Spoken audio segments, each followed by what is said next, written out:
আমি কিন্তু শয়তান। কই কি করস? হ্যাঁ আমি বড় মিয়া, এই আজাজিল। কি নি করছস? তোমারে বিজয় করবো, মুসলমানকে ধোকা দিতে হবে। তোমার কোনো ভয় নাই, খালি আগাও, মুসলমানকে মারতে হবে। শয়তানের কামই তো পাম দেওয়া। তো শয়তান তো খুব উৎসাহ দিছে আবু জেহেল। আবু জেহেল যুদ্ধের নেতা। আল্লাহ পাক তো এই দিক থেকে আলফুম মিনাল মালাইকা, আলফুন মানে হাজার, 1000 ফেরেস্তা বাই সিরিয়াল হাতে ডান্ডা নিয়ে আসমান দিকে নামতেছে। শয়তান তো ফেরেস্তা দেখছে, শয়তান তো দেখতে পারে। আবু জেহেলের কাছে গিয়ে বলতেছে, আবু জেহেল ভাগলাম। কে? না আমি আল্লাহরে সিরিয়াসলি ভয় পাই, ফেরেস্তা আসতেছে, আমার থাকা সম্ভব না। ফেরেস্তা আসলে সর্বপ্রথম আমারই ধরবে, আর হাতে যে ডান্ডা এক একটা করে আগে আমারই সাইজ করবে। আমি আর থাকলাম না, ভাগলাম। ভাগছে, মানে গাছে তুলে দিছে। আবু জেহেলে সুন্দর করে বুঝাইয়া যুদ্ধের ময়দানে ঝাঁপাইয়া নামাইয়া দিয়া ও ভাগছে। আল্লাহ রাব্বুল আলামিন বললেন, ওগো নবী ভয় পেও না, আলফুম মিনাল মালাইকা, আমি 1000 ফেরেশতা যুদ্ধের ময়দানে নামিয়ে দিলাম। ফেরেশতারা মুসলমানদের সাথে যুদ্ধ করে মুসলমানদেরকে বিজয় করে দিবে। সুবহানাল্লাহ। বদরের যুদ্ধে কিন্তু ফেরেশতারা যুদ্ধ করছে মুসলমানদের সাথে, জানেন? হ্যাঁ, আবু জেহেলকে সাহস দিত শয়তান। আবু জেহেল ছিল ঘোড়ার উপরে। আবু জেহেলের কাছে গিয়ে বলতেছে, নেতা আমি কিন্তু শয়তান। কই কি করস? হ্যাঁ আমি বড় মিয়া, এই আজাজিল। কি নি করছস? তোমারে বিজয় করবো, মুসলমানকে ধোকা দিতে হবে। তোমার কোনো ভয় নাই, খালি আগাও, মুসলমানকে মারতে হবে। শয়তানের কামই তো পাম দেওয়া। তো শয়তান তো খুব উৎসাহ দিছে আবু জেহেল। আবু জেহেল যুদ্ধের নেতা। আল্লাহ পাক তো এই দিক থেকে আলফুম মিনাল মালাইকা, আলফুন মানে হাজার, 1000 ফেরেস্তা বাই সিরিয়াল হাতে ডান্ডা নিয়ে আসমান দিকে নামতেছে। শয়তান তো ফেরেস্তা দেখছে, শয়তান তো দেখতে পারে। আবু জেহেলের কাছে গিয়ে বলতেছে, আবু জেহেল ভাগলাম। কে? না আমি আল্লাহরে সিরিয়াসলি ভয় পাই, ফেরেস্তা আসতেছে, আমার থাকা সম্ভব না। ফেরেস্তা আসলে সর্বপ্রথম আমারই ধরবে, আর হাতে যে ডান্ডা এক একটা করে আগে আমারই সাইজ করবে। আমি আর থাকলাম না, ভাগলাম। ভাগছে, মানে গাছে তুলে দিছে। আবু জেহেলে সুন্দর করে বুঝাইয়া যুদ্ধের ময়দানে ঝাঁপাইয়া নামাইয়া দিয়া ও ভাগছে। তো মুসলমান যুদ্ধ আরম্ভ হয়ে গেছে। 313 জন মুসলমান পক্ষান্তরে, কাফের কতরি 1000। এইদিকে আবার 313 জনের সাথে আল্লাহর ফেরেস্তা আছে কতরি 1000। এই যুদ্ধে 70 জন কাফের মারা গেছে, 70 জন কাফের বন্দী হয়েছে, 14 জন মুসলমান শাহাদতে পেয়ালা পান করেছে। এখন আমার প্রশ্ন, ফেরেস্তারা যদি যুদ্ধ করে, একটা ফেরেস্তাই তো যথেষ্ট এই 1000 কাফের রে স্তব্ধ করে দেওয়ার জন্য, তাই নয় কি?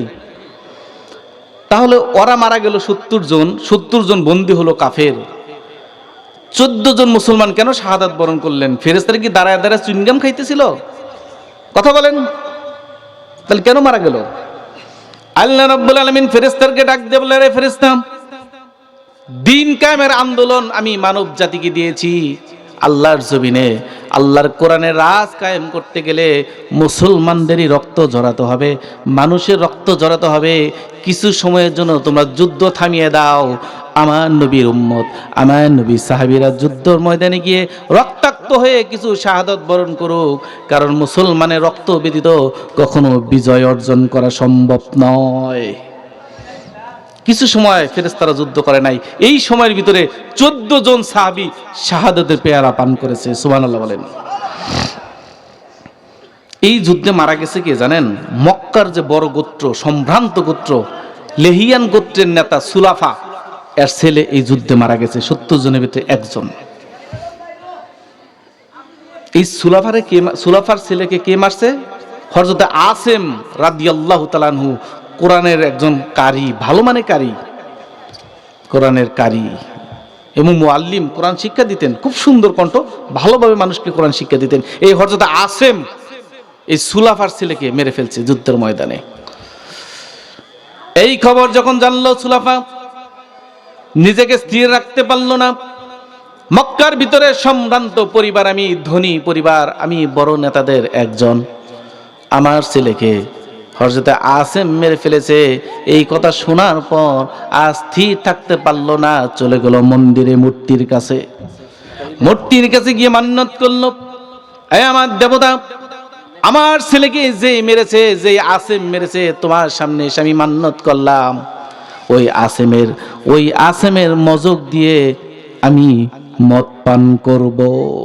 নাউজুবিল্লাহ বলেন। কি মান্নত করছে মূর্তির সামনে?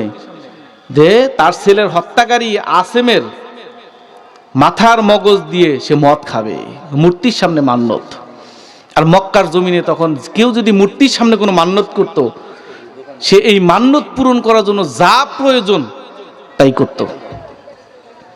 এবার সে চিন্তা করল, মদিনাতে তো মুহাম্মদ সাল্লাল্লাহু আলাইহি সাল্লাম থাকে, হযরত আসেম তো নবীজির সাথেই থাকে, মক্কা থেকে তাকে কেমনে ধরে আনবো, কেমনে মারবো, তার মগজটা বের করে কেমনে মদ দিয়ে খাবো, এই চিন্তায় সে কিংকর্তব্য বিমূঢ় হয়ে গেছে।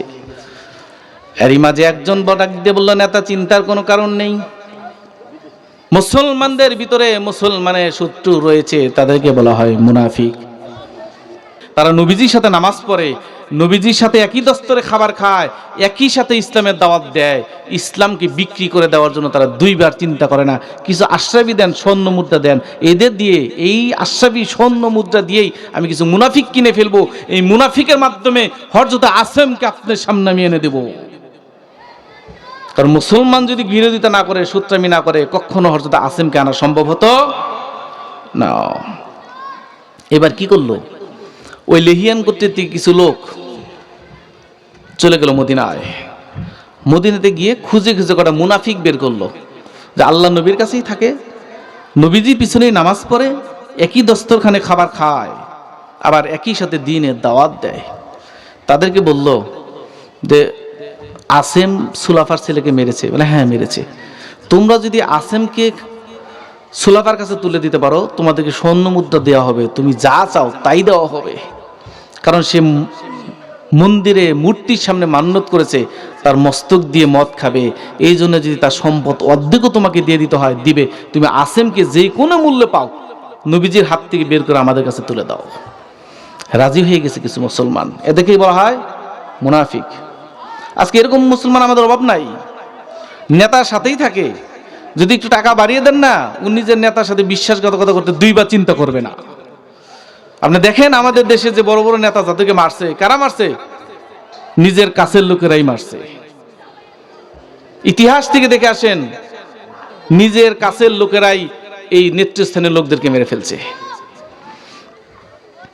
এবার মুনাফিক চিন্তা করলো, ঠিক আছে, হযরত আসেমকে আমি দিব, বিনিময়ে আমি কি পাবো? এবার লেহিয়ান গোত্রের লোকেরা বলতেছে, তুমি যা চাও তাই তুমি পাবে। ঠিক আছে, আসো আমার সাথে, তবে আমি যা বলি তাই করো। কি? তুমি গিয়ে নবীজির সামনে বলবা আমরা মুসলমান হয়েছি, আর আমাদেরকে কোরআনুল কারীম, এই কোরআনকে শিক্ষা দেওয়ার জন্য কিছু হুজুর দরকার, মুআল্লিম দরকার, কিছু কারি সাহেব দরকার, এটা আপনারা আমাকে দেন। যখন কারি সাহেব দিবে, তার মধ্যে যেহেতু হযরত আসেম ভালো মানে কারি, ভালো কোরআন পারে, তাকেও দিয়ে দিবে। তো তোমরা তারে নিয়ে পরে মেরে ফেলাইও। ষড়যন্ত্র কোথা থেকে করছে দেখছেন? এবার তারা চলে গেছে মুনাফিকদের সাথে নবীজির কাছে, গিয়ে বলতেছে, ইয়া রাসূলুল্লাহ, আমরা মক্কা থেকে এসেছি, লেহিয়ান গোত্র থেকে, আমরা মুসলমান হয়েছি। পাশে ছিল মুনাফিক, তারা বলতেছে, ইয়া রাসূলুল্লাহ, তারা মুসলমান হয়েছে। বলছে তাহলে কি করতে হবে? ইয়া রাসূলুল্লাহ, কোরআনুল কারীম শিক্ষা দিতে হবে আমাদেরকে, আমরা কোরআন জানি না। মেহেরবানি করে যদি কিছু কোরআনে কারি আমাদেরকে দিতেন, আমরা মক্কায় নিয়ে যেতাম, মক্কায় নিয়ে যে তাদের কাছ থেকে আল্লাহর কোরআনটাকে শিখে নিতাম আমরা। আল্লাহ নবী কিছু কারি দিয়ে দিলেন। এবার মক্কার কাফেররা ডাক দিয়ে বলল, ইয়া রাসূলুল্লাহ, আমি শুনেছি আপনার সাহাবীদের ভিতরে হযরত আসেম নামে একজন সাহাবী রয়েছে, আল্লাহর কোরআন কারীম খুব ভালোভাবে পড়তে পারে, আল্লাহর কোরআন মানুষকে শিখাতে পারে সুন্দর করে, সুন্দর কণ্ঠ। ইয়া রাসূলুল্লাহ, মেহেরবানি করে হযরত আসেমকে যদি আমাদের সাথে দিয়ে দিতেন, আমরা নিজেদেরকে ধন্য মনে করতাম। এটা কাফেররা বলল। পাশে মুনাফিক আছে না, এরা বলে, ইয়া রাসূলুল্লাহ, দিয়ে দেন, যেহেতু তারা মুসলমান হয়েছে, দিয়ে দেন, দিয়ে দেন। এরা সুপারিশ করলো। আল্লাহর রাসূল বুঝতে পারেন নাই, হযরত আসেম সহ কোরআনের 10 জন কারীদেরকে, ভালো ভালো 10 জন কারী আসেম রাদিয়াল্লাহু তাআলা আনহু সহ যায়েদ বিন হাসানা সহ 10 জনকে এদের সাথে দিয়ে দিলেন। এরা মক্কার দিকে রওনা হলো, পাহাড়ের পাদদেশে গেছে, যাওয়া মাত্রই তাদের উপরে আক্রমণ আরম্ভ হয়ে গেছে। যখন আক্রমণ হয়ে গেছে, পাশেই ছিল এই মুনাফিকরা ডাক দিয়ে বলল, ভাই কিসের আক্রমণ? বলছে, তোদেরকে তো আমি বিক্রি করে দিয়েছি। বিশেষ করে ওই যে আসেম রয়েছে, মক্কার লেহিয়ান গোত্রের নেতা সুলাফার ছেলেকে মেরে ফেলেছে। আর এই সুলাফা তার মাথার মগজ দিয়ে মদ খাবে, মূর্তির সামনে মান্যত করেছে, তার মান্যত পূর্ণ করার জন্য যা প্রয়োজন আমাকে তাই দিবে, তাই আমি স্বার্থের লোভে তোদেরকে মক্কার কাফেরদের কাছে বিক্রি করে দিয়েছি। এই কথা বলে মুনাফিকটা চলে গেল। মুসলমান 10 জনকারী, কোনো অস্ত্র নাই তাদের কাছে, দৌড়ে পাহাড়ের উপরে উঠলো, নিচ থেকে তীর বর্ষণ করা আরম্ভ করলো। এক এক করে কারিগুলো শাহাদাতের পেয়ালা পান করা আরম্ভ করে দিলেন। হঠাৎ করে একটা তীর যায়েদ বিন হাসানার বুকের ভিতরে এসে লাগা, সঙ্গে সঙ্গে যায়েদ বিন হাসানা দুনিয়ার মায়া ত্যাগ করে শাহাদাতের পেয়ালা পান করে নিলেন। এই অবস্থা যখন হযরত আসেম দেখেছেন, হযরত আসেম শুধুমাত্র কারি নয়, একজন মুজাহিদ, ভালো যোদ্ধা, তার হাতে ঢাল তরোয়াল তীর ধনুক কিচ্ছুই ছিল না। উনি তো গিয়েছেন প্রশিক্ষণ দেওয়ার জন্য। উনি চিন্তা করলেন, আমি এখন কি করব? আমার সব কারি সাহেব ইন্তেকাল করেছে। এই চিন্তা করতে করতে হঠাৎ করে একটা তীর এসে হযরত আসেমের বুকের ভিতরে এসে লেগে যায়। মাটিতে পড়ে গেলেন, কিমকি দিয়ে রক্ত বের হওয়া আরম্ভ হয়ে গেল। তোমার কাছে মৃত্যুর আগ মুহূর্তে 2টি ফরিয়াদ জানাই গো আল্লাহ। 1 নম্বর ফরিয়াদ হচ্ছে, আমার মৃত্যুর খবরটা আমি কিভাবে ইন্তেকাল করেছি, কিভাবে আমি শাহাদাতের পেয়ালা পান করতেছি, মুনাফিকরা আমাকে ধোঁকা দিয়ে বোকা বানিয়ে মক্কার কাফেরদের কাছে বিক্রি করে দিয়েছে, এই খবরটা তুমি তোমার নবীকে জানিয়ে দিও।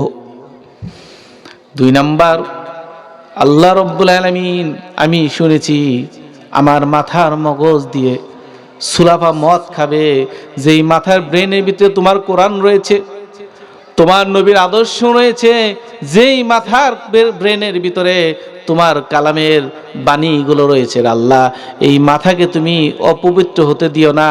মৃত্যুর পরে আমার বডিটাকে নিজ জিম্বায় তুমি রক্ষা করে নিও।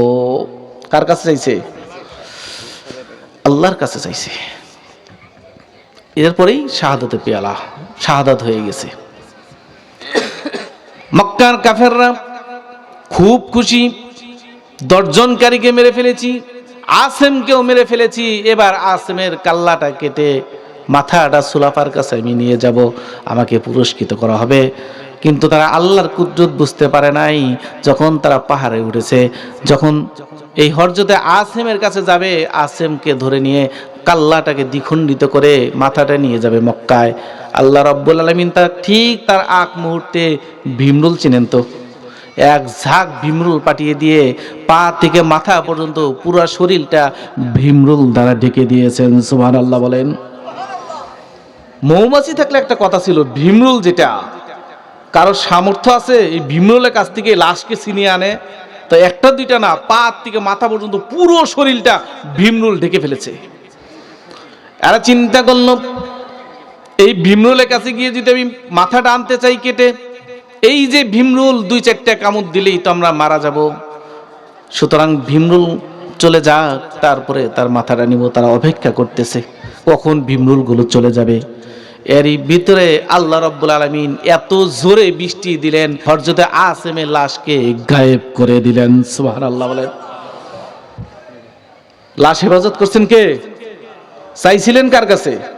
আল্লাহর কাছে। এটা যিনি চিন্তা করেন তো, ভীমরুল দ্বারা আল্লাহ পাক তাকে হেফাজত করলেন। বৃষ্টির মাধ্যমে এত স্রোত বর্ষণ আরম্ভ হলো, পানির স্রোতে এই হযরতে আসেমের লাশকে আল্লাহ কোথায় নিয়ে গেছেন আল্লাহু আলাম, আল্লাহ ছাড়া আর কেউ জানেন না।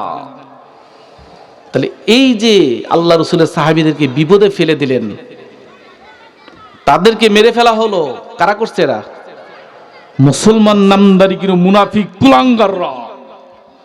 কাফেররা কিন্তু সরাসরি করতে পারে নাই, সাহায্য নিছে কাদের? মুসলমান মুনাফিকদের।